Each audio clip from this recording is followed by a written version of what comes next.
नमस्कार, नमस्कार, नमस्कार दोस्तों। मैं Nikhilesh Jain Hindi ChessBase India channel पर आप सभी का हार्दिक अभिनंदन करता हूं। दोस्तों, टाटा स्टील रैपिड टूर्नामेंट के पहला दिन जो है समापन हो चुका है कल और 3 राउंड खेले गए पहले दिन और 3 राउंड के बाद अजरबैजान के दिग्गज खिलाड़ी मामिद अरो 3 में से 3 मुकाबले जीत करके अभी पहले स्थान पर चल रहे हैं, जबकि अर्जुन इरगाची और निहाल सिंह भारत से 2-2 अंक बना के खेल रहे हैं। गुकेश चौथे नंबर पर हैं 1.5 बनाकर, नोदिर बेग भी 1.5 पर हैं, परहम मकसूदलू भी 1.5, वेस्ली सोप 1.5, विदित 1 पर हैं और सरप्राइजिंगली हिकारू नाकामुरा आधे अंक पर बनाकर खेल रहे हैं और सेतुरमन जो है वो आधे अंकों पर हैं। तो खैर अभी तो 6 राउंड और बाकी हैं और देखते हैं कौन सा खिलाड़ी किस तरह से वापसी करता है या अपनी लय को बरकरार रखता है।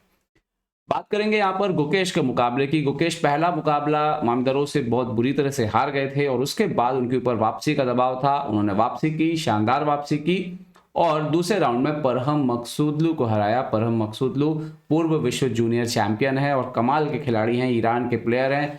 और इसके बाद जो तीसरा राउंड था गुकेश का अर्जुन के साथ ड्रॉ रहा। तो आइए देखते हैं कैसा हुआ परहम मकसूदलू के साथ ये मुकाबला। शुरुआत हुई, मकसूदलू व्हाइट पीसेस से खेल रहे थे, सफेद मोहरों से। गुकेश काले मोहरों से खेल रहे थे। D4 से शुरुआत हुई, D4, night F6, C4, E6, night F3, D5। सो यहाँ पर G3 किया और यहाँ पर गुकेश खेलते हैं bishop B4, Bogo Indian system, bishop D2। तो यहाँ पर बिशप E7 वापस आ गया। एक्चुअली में इसका आइडिया क्या होता है कि बिशप B4 आप जब रखते हो तो आप अपोनेंट को उसका नाइट जो है, एक्चुअली उसका जो नेचुरल स्क्वायर है वो है D2 पे, पर अगर वो नाइट D2 पे रखे तो बिशप बंद हो जाता है। तो बिशप को आप मिसप्लेस करा के वापस आ जाते हो। ठीक है, तो दिस इज जस्ट एक तरीका है ये। बिशप G2, कासल कासल, तो यहाँ तक सब ठीक है। C6 सेटअप खेला जिसको ट्रायंगल सेटअप बोलते हैं हम। और यहाँ पर अब परहम जैसे जो मेन लाइन है वो है queen C2, bishop F4, queen B3, ये मेन लाइन है। बट परहम खेलते हैं B3, जो कि ऑलरेडी अगर आप डाटाबेस में जाओगे तो आपको 223 गेम मिलेंगे, मतलब आज की डेट पे अभी फिलहाल जब मैं वीडियो रिकॉर्ड कर रहा हूँ। तो जो गुकेश ने जवाब दिया नाइट BD7, वो भी सबसे मेन नहीं है। यहाँ पर B6 जो भी डाटाबेस में B6 सबसे ज़्यादा खेला गया है। गुकेश ने खेला night BD7, night C3, night E4 Gukesh खेलते हैं यहाँ पर, knight into E4, pawn into E4, knight E5। और जैसे गुकेश ने यहाँ पे F5 खेला, ये पोजीशन एकदम नई बन गई, मतलब इससे पहले कभी खेली ही नहीं गई ये पोजीशन। अब कई लोग ऐसा बोलते हैं ना, जो कि ओपनिंग रट लेते हैं, बड़े प्लेयर ओपनिंग याद कर लेते हैं, ऐसा जो है वो पूरी तरह से जो है वो सच नहीं है, गलत है ये। एक्चुअली में धारणा गलत है। कोई भी ओपनिंग की स्टडी करना जो है वो आसान काम नहीं है, बहुत डीप स्टडी है। और ये ठीक वैसे ही है जैसे अलग अलग सब्जेक्ट में अलग अलग चीज़ों में होता है, लोगों को स्टडी करनी पड़ती है, फिर आप उसमें कुछ नया जोड़ते हो। दुनिया के हर इतिहास में जो है ऐसे ही होता है।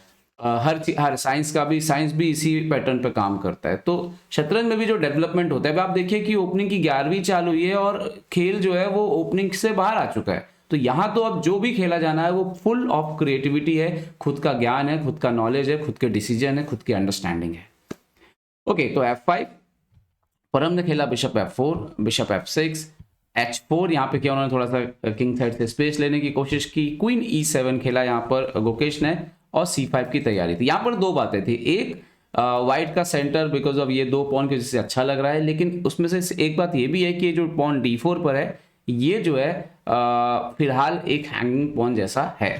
ओके, क्वीन C1 खेला उन्होंने, तो नाउ यहाँ पर गुकेश ने खेला C5, सपोर्ट देना था। E3, गुकेश ने खेला B6, अपने बिशप को निकलने के लिए जगह बनाई, वो सेंटर पर रुक को लेकर के आए D1। So now C into D4, E into D4, bishop B7। अब इसके बाद एक्चुअली में जो गेम था पूरा का पूरा मुझे लगा कि परहम का ये जो पॉन था ये कहीं ना कहीं थोड़ा टारगेट में आने की संभावना लग रही थी उनको।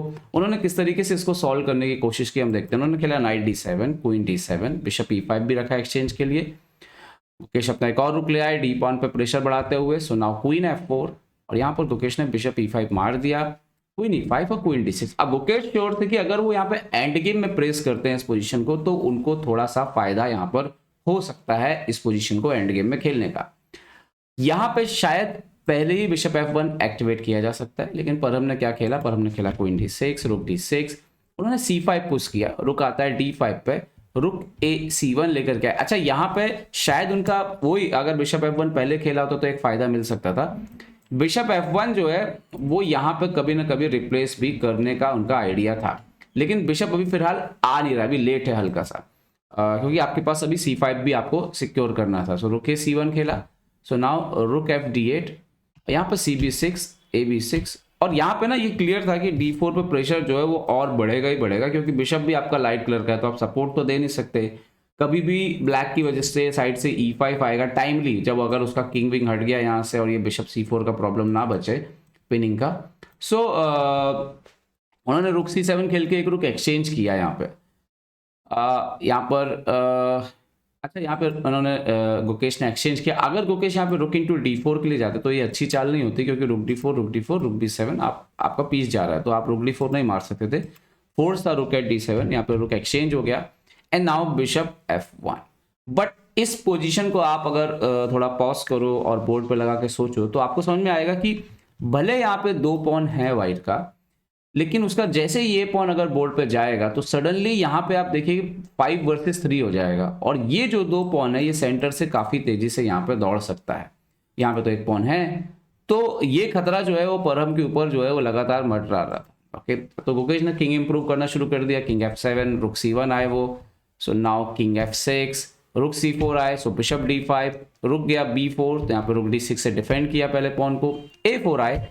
नाउ अभी गुकेश ने बोला कि अभी समय हो गया अपने पॉन्स को आगे से तेजी से ऊपर लाने का। उन्होंने खेला H6, बिशप C4, सो G5, H into G5, H into G5, यहाँ पे किंग को लाने की कोशिश जो है वो शुरू कर दी यहाँ पर हमने।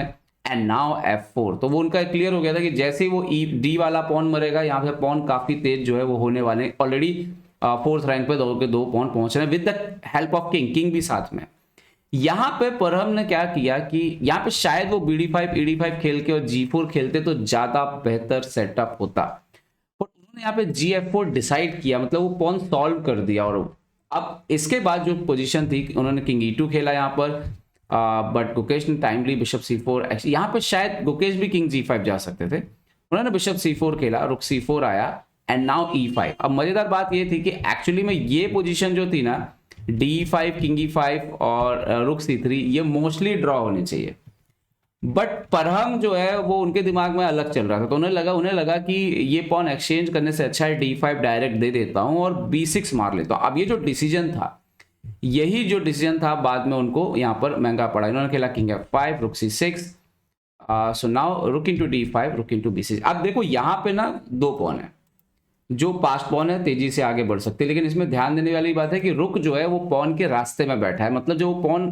बी वाला पॉन है उसको आगे धक्का देना होगा तो आपको प्रॉब्लम जाएगा, क्योंकि आपका रुक आपके रास्ते में है। ठीक है, और गुकेश की क्या पोजीशन है कि यहाँ पे 3 पॉन है, अपोनेंट के पास 1 पॉन है, मतलब 2 पॉन यहाँ से निकलेगा। किंग पास में है काफी, और रुक जो है वो पॉन के पीछे की तरफ है, पॉन के रास्ते में नहीं है। तो और जब भी पॉन आगे बढ़ेगा, अब भी आपको ये भी याद रखना है कि जब इस तरह के पॉन आगे बढ़ेंगे तो इस किंग को चेक आएगा, तो वो उसकी वजह से एक एक्स्ट्रा टेम्पो भी लॉस होने वाला है। तो इसीलिए ये जो पोजीशन थी ये ब्लैक के लिए विनिंग थी, जबकि व्हाइट के 2 पॉन होते हुए भी ये पोजीशन जो है व्हाइट के लिए प्लस नहीं थी। ओके, F3 चेक दिया, किंग E1 गए, और नाउ यहाँ पे रुक D7 खेल सकते थे गुकेश, ये रुक D8 खेल सकते थे, ज्यादा बेहतर लाइन होती, जैसे A5 रुक H8, और उसके बाद ये रुक H2 भी जा सकते हैं, इवन रुक H1 भी जा सकते हैं, क्योंकि ये किंग E3 के बाद ना ऐसा मेटिंग थ्रेड जैसा भी आ रहा था, तो वो एक्चुअली में वो F वाला पॉन बचता ही नहीं। तो यहाँ पे हुआ ये कि गुकेश ने यहाँ पे E3 खेल दिया। Okay, now F into E3, king E4, रुक B5 खेला, सही मूव खेला, रुक गया D3 पे, और ये वो पोजीशन था जहां पे किंग F2 वगैरह खेलना, बट ये ना ये सिर्फ कंप्यूटर से एनालिसिस में बाद में समझ में आता है, ऑन द बोर्ड ये बिल्कुल समझ में नहीं आता कि इस तरह के मूव जो है वो आपको खेलने चाहिए या इस तरह से मैच में कुछ दम बचा है। बट मैच में क्या हुआ, मैच में A5 खेल दिया उन्होंने, और इसके बाद गुकेश ने पूरा नियंत्रण ले लिया। रुक इनटू E3, किंग F1, रुक गया C3, पॉन आया A6, बट रुक C1 चेक, किंग F2, रुक C2, किंग F1, सो रुक A2, अभी वो पॉन को भी आपको अटैक कर दिया, तो यहाँ पर उन्होंने खेला रुक B4, नाउ किंग E3, रुक A4। ये एक तरीका था, उनको लगा कि इससे जो है वो एक्सचेंज हो सकता है, लेकिन डेफिनेटली गुकेश के पास चाल थी रुक H2 और वहां से चेकमेट लगा हुआ है H1 से, तो किंग G1 जाना फोर्स था, और यहाँ पर गुकेश ने खेला F2, रुक मारना पड़ा, और यहाँ पर क्वीन बना, पॉन पुश हुआ, but check, queen F2, king H3, queen F3, और उसके बाद क्वीन H2। इसके बाद तो ये सिर्फ एक औपचारिकता थी। B4 हुआ, E4, B5, किंग F4 से चेकमेट लगाया, किंग H5 भाई तो फिर से मेट लगाया, किंग H6 भागे तो क्वीन H8 से यहाँ पे मेट कर दिया। तो यहाँ पर गुकेश ने जो है कमाल का फिनिश किया आखिरी में, अगर हम देखें तो कंट्रोल रखा और वो जो D4 का एक स्लाइट वीकनेस था उसको एक्सप्लॉइट किया। कुछ परहम के भी गलत डिसीजन थे, लेकिन बढ़िया बढ़िया शतरंज आप देखिए। अगर ओवरऑल ये मैच में देखेंगे लॉन्ग चेस में बड़ा अच्छा मैच जो है ये खेला गया था। तो गुकेश इस जीत के साथ जो है वो टूर्नामेंट में वापस लौट आए थे। तो उम्मीद करता हूँ ये वीडियो आपको पसंद आया होगा। पसंद आया हो तो लाइक शेयर और सब्सक्राइब करना ना भूलें। देखते रहिए ChessBase India. ChessBase India के लिए मैं निखिलेश जैन। जय हिंद दोस्तों।